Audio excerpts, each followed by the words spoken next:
All right, it's the game everyone has had circled on their calendars. Doesn't maybe mean as much as we thought it might heading into this one, but still a huge one in the Dome. Place is going to be rocking no matter Yeah. what. Syracuse and Duke, the final trip for Coach K to Syracuse. We're going to break it all down next.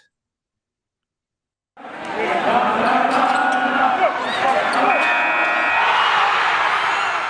are Locked On Syracuse, your daily podcast on the Syracuse Orange, part of the Locked On Podcast Network, your team every day.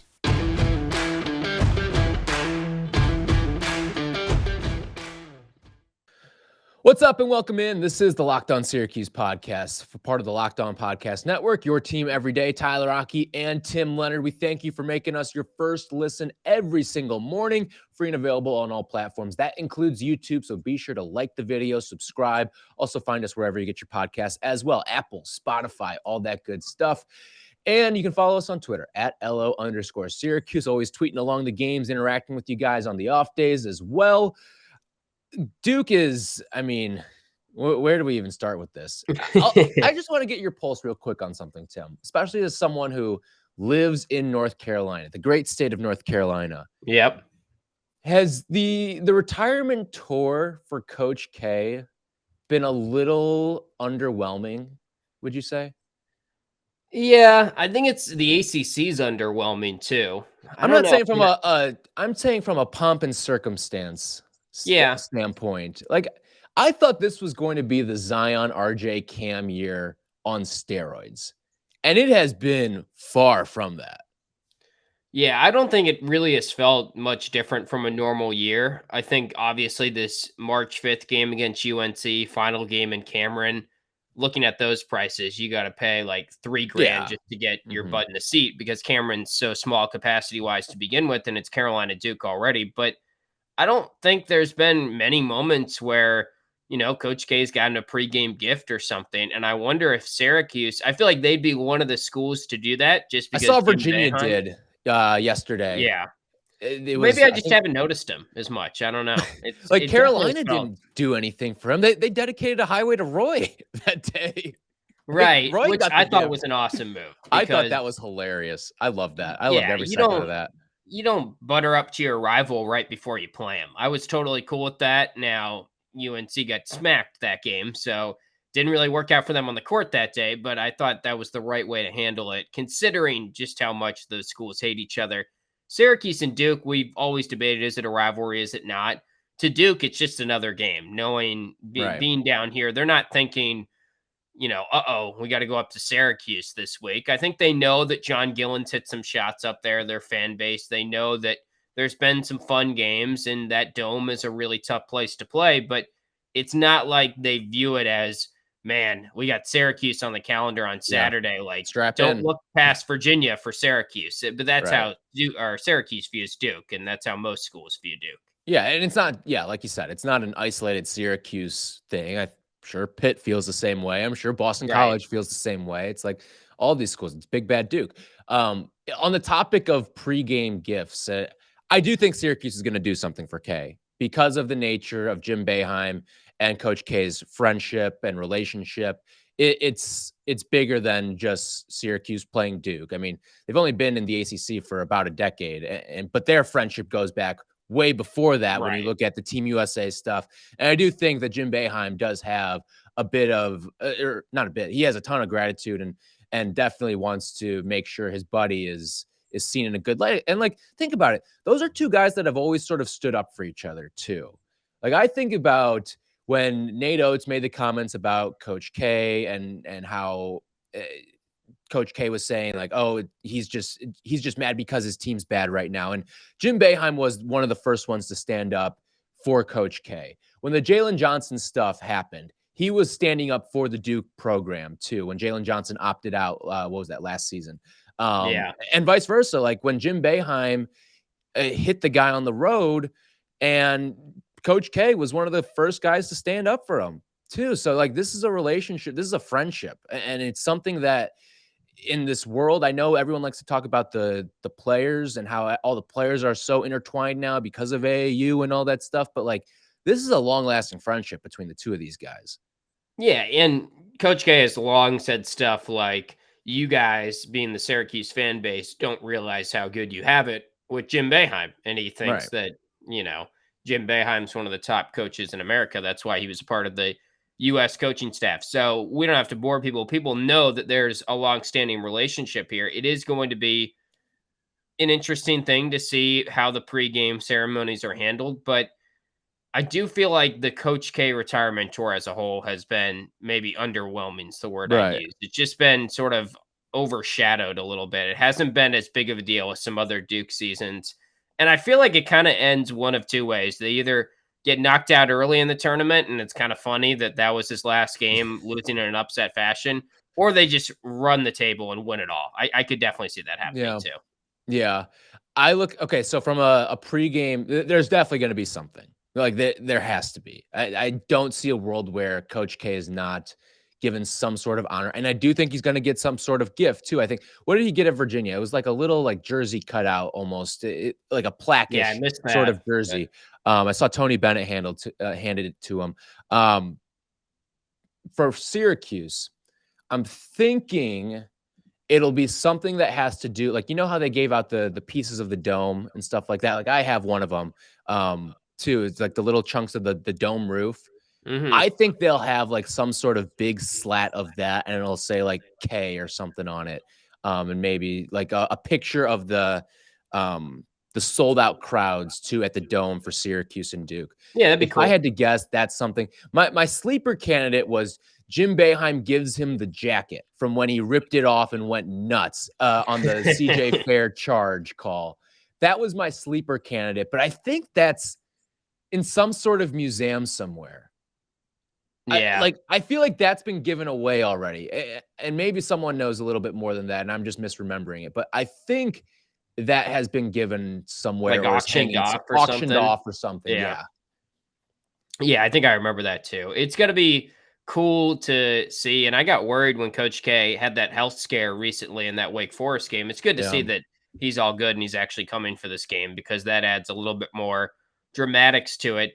It's also interesting. We did not play them at home last year. So you got to go back to 2020, and they've been much better at home against Duke than they have just against Duke, period. Syracuse has lost 5 straight games to Duke, and all of those have come by 9 or more points. But there's been some ACC tournament. There was 2019 where we played them 3 times.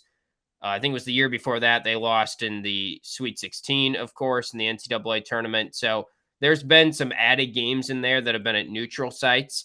In general, though, when Syracuse plays them inside the Dome, they've lost 3 times. They're 2-3 since they've joined the ACC at home against Duke. The 3 losses have been by 10 points, 9 points, 8 points. So they've kept it kind of close for the most part. Right. And I think a lot of those games too, kind of like what we talked about with the Notre Dame game yesterday. It's those type of games where you're still in it, right? Like you maybe had a lead at halftime and just kind of let it slip away, or it was close in the final 2 minutes, and then free throws got you to those margins. I will say this game maybe doesn't have the juice that you were expecting it to have. The fans are certainly going to show up. I know that they added some student tickets. I remember the last time I saw a home Duke game, I mean, you filled it went like rim to rim pretty much around the top. It was unbelievable seeing that crowd in there. And I know a lot of that was the Zion RJ Cam, because that was the last Duke game I saw.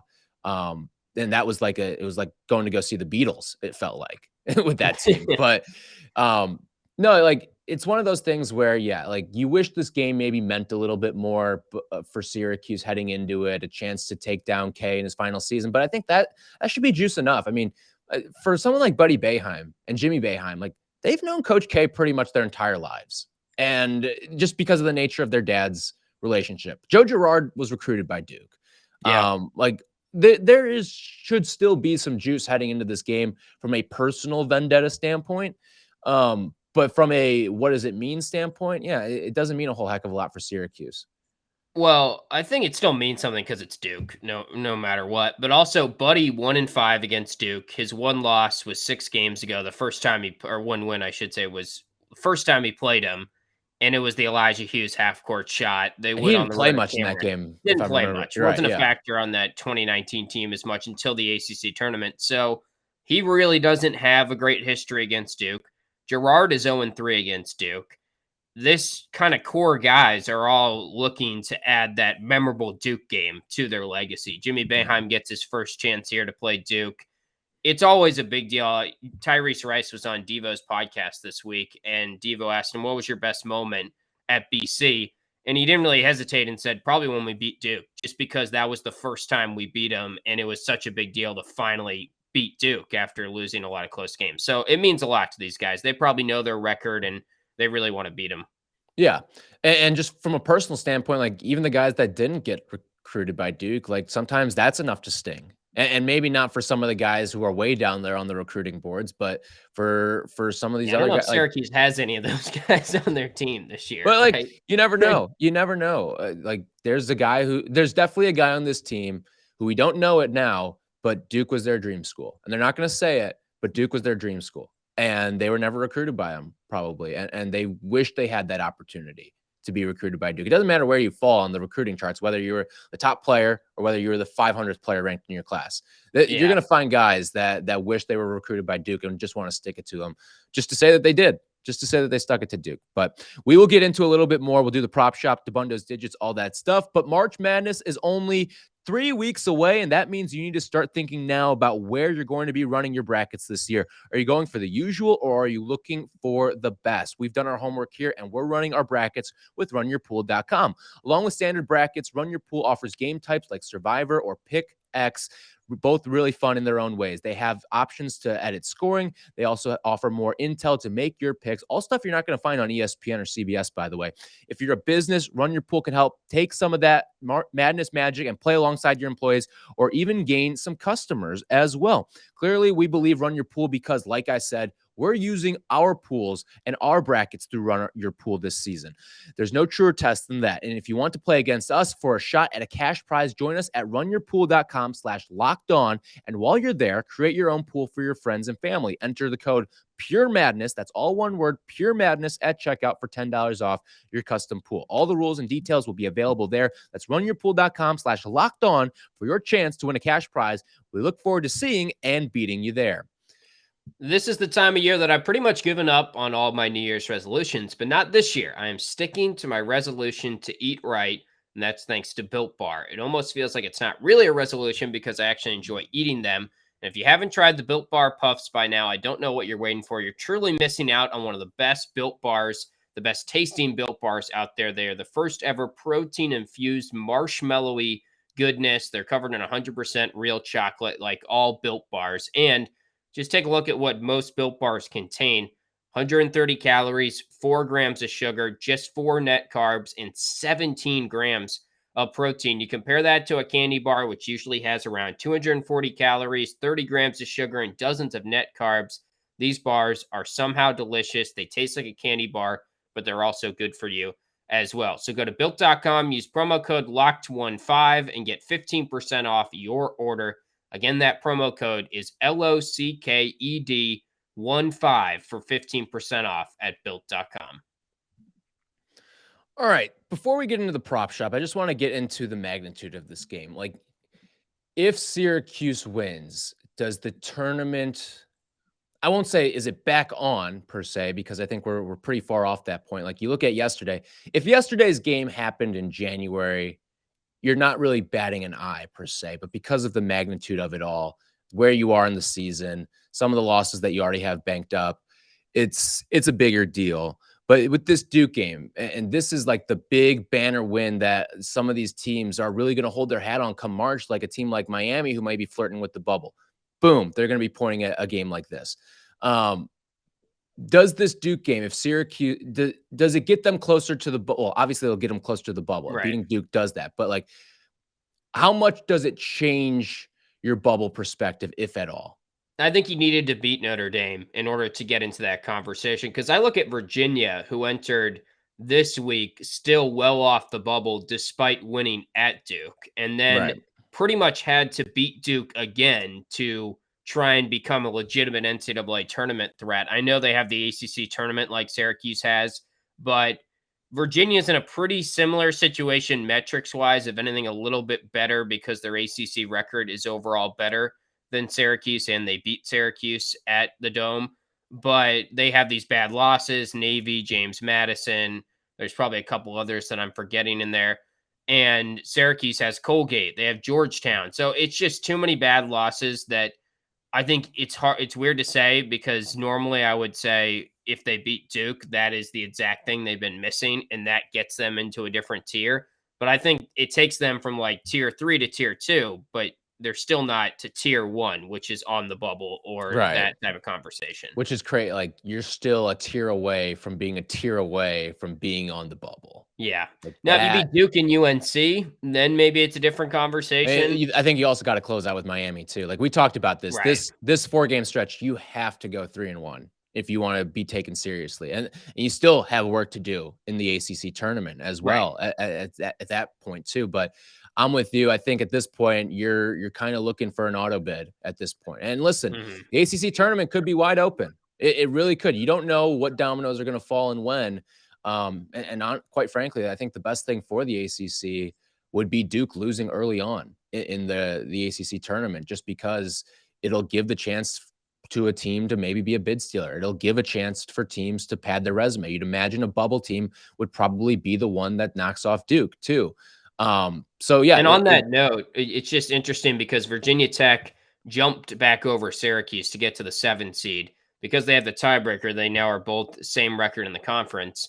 And Syracuse is the 8. Duke, I would imagine, is going to win the regular season title. I know they have a couple more road games than UNC at home, but they're a full game up on Notre Dame. And that also is another reason why Duke has a lot to play for coming into this game. But you don't want to draw Duke in that second round. It'd be the similar position to last year where you drew Virginia in the second round game for you, third round game total.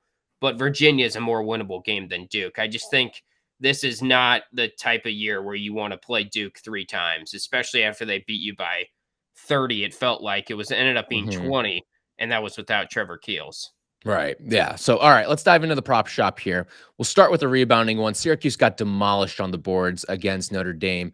Duke, we're setting the over-under at 45 team rebounds for the Duke Blue Devils in this game. Is Duke going to get more than 45 rebounds? They had exactly 45 in the last meeting. That's why I picked this number. It's 45-39. Duke won the rebounding battle last time. And Syracuse got a lot of offensive rebounds in that game kind of late. I'm going to say they go over, and I'll take the under. I think it's a little too high of a number, and I think I'll go more with the season output, considering that maybe the Notre Dame game was more of an outlier, and this team has round a corner rebounding-wise, but it felt like Duke was just way more equipped to dominate us on the board in Cameron. And Frank Anselem just needs to get more energy out of the gate in this game in order to keep Duke from off the glass. I'm going to go under 2 solely on the fact that I think Syracuse will make more shots and therefore create fewer rebounding opportunities for Duke. I still think Duke's going to win the rebounding battle, and it could be an ugly one too. But I still think, like, you're right. The 45 number is a really big number too to be dealing with on a rebound standpoint. Mark Williams, the guy who may terrorize Syracuse on the boards, how many of those is he going to turn into some points though? We're going to set his total points at 15.5. Where are you sitting on Mark Williams? Another really high number for him because he's averaging 10.5 per game, but he had 15 in Cameron in the first meeting. He didn't even play a ton in that game because it was such a blowout. I'm going to say he ends up with like 18 points, 12 rebounds, and he's definitely a storyline coming out of this game again.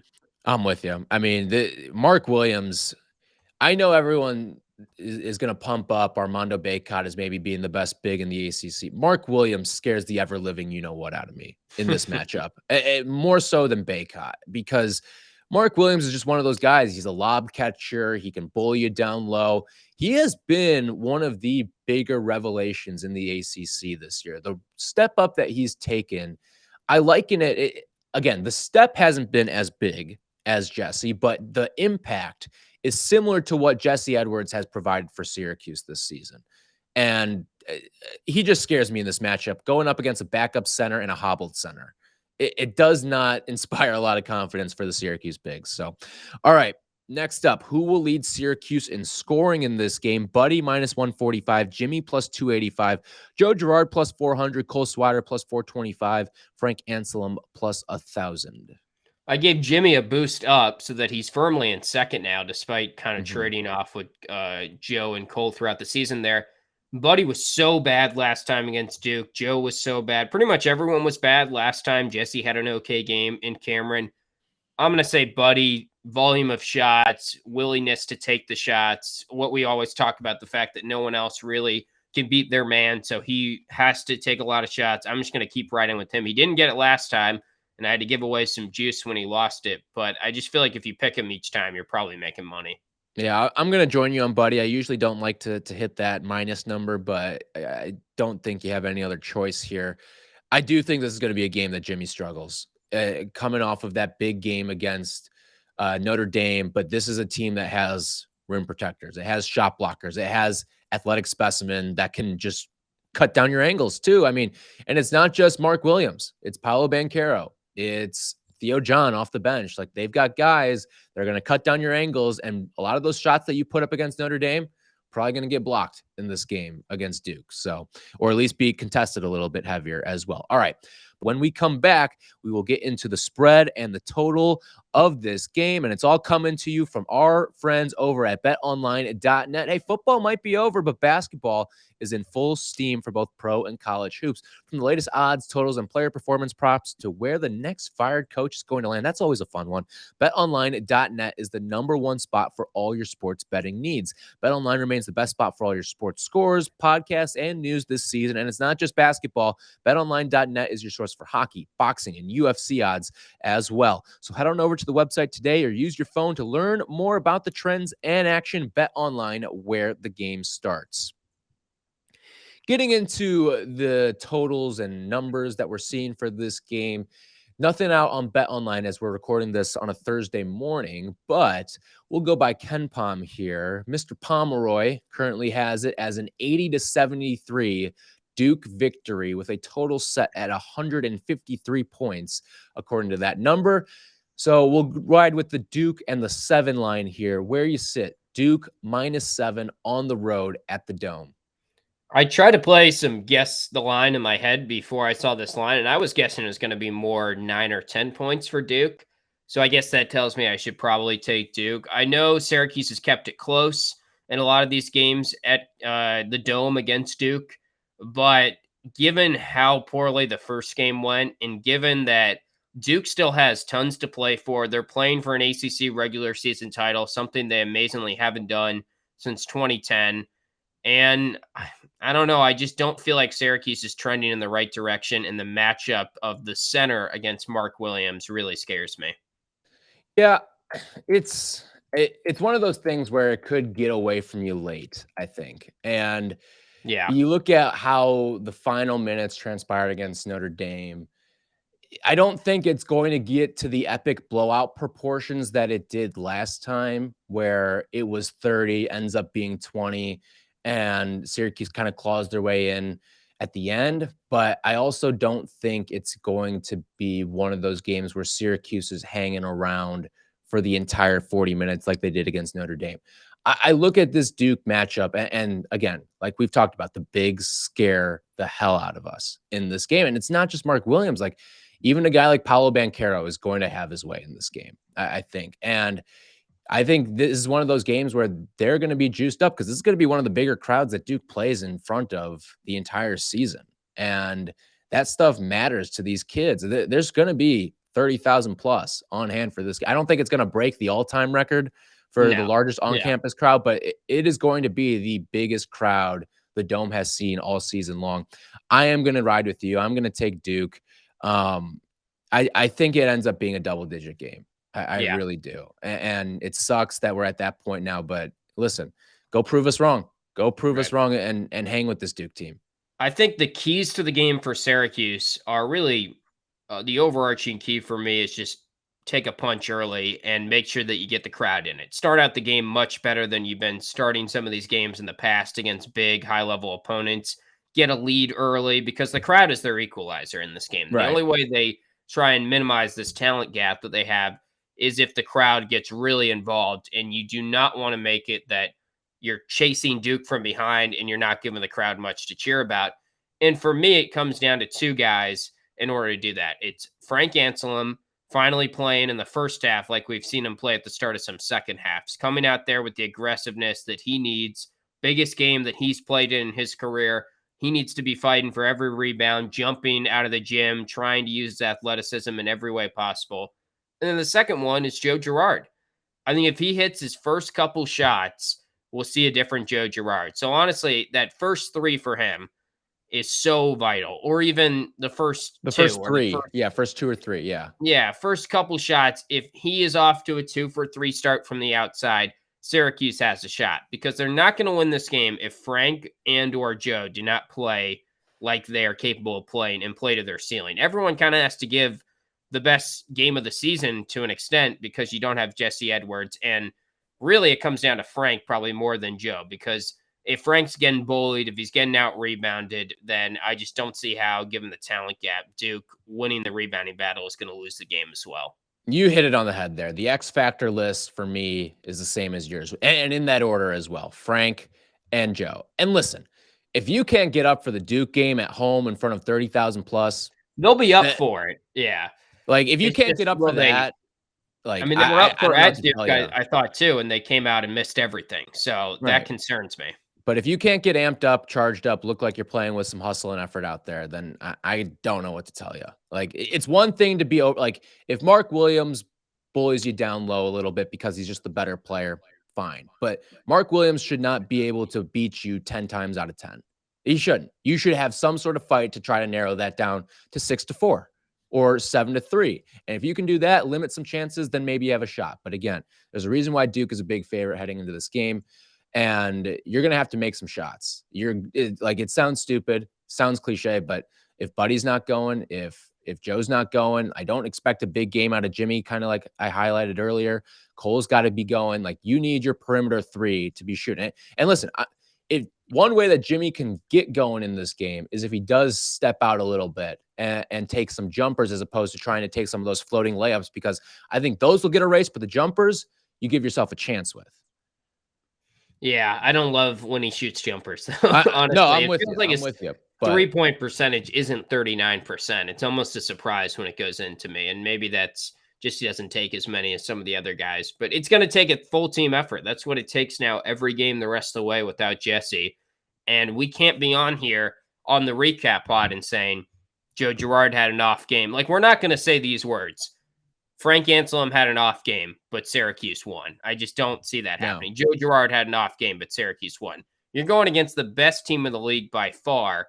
I viewed Notre Dame as in the same tier as you, but I also am willing to understand that Duke is in a totally separate tier from you talent-wise. And when Syracuse has gone up against teams way more talented than them this year, frankly, they've looked like they can't stay on the court. So they need to get the crowd involved to equalize that. Right. And they haven't really had one of those big games at home where they're going up against a supremely more talented team. And this is the first chance to do that. So, all right, the total here, 153. It's a big one. Where do you sit on 153 as the number? Yeah, I just think nerves early. Syracuse probably comes out, misses some shots. I think it'll be kind of a sloppy start considering the big crowd, big environment. I know there was one recent Duke game. I think it was the last game at home. Duke scored almost 100. It was 99 or 97 to 88 or something like that. So there is some history of kind of defying that, but I feel like that's a pretty high over-under. I'll take the under. I'm with you, especially for two teams meeting for the second time as well. I'm going to take the under on this. I don't think it'll be. I think Syracuse could have some struggles shooting the basketball as well. All right. That is going to do it for us. We will be back on Monday to recap it all for you and get you ready for Carolina. Hopefully we're talking about a team that's charging, but have a feeling it could be a rough one on Saturday at the Dome. For Tim, I'm Tyler. We will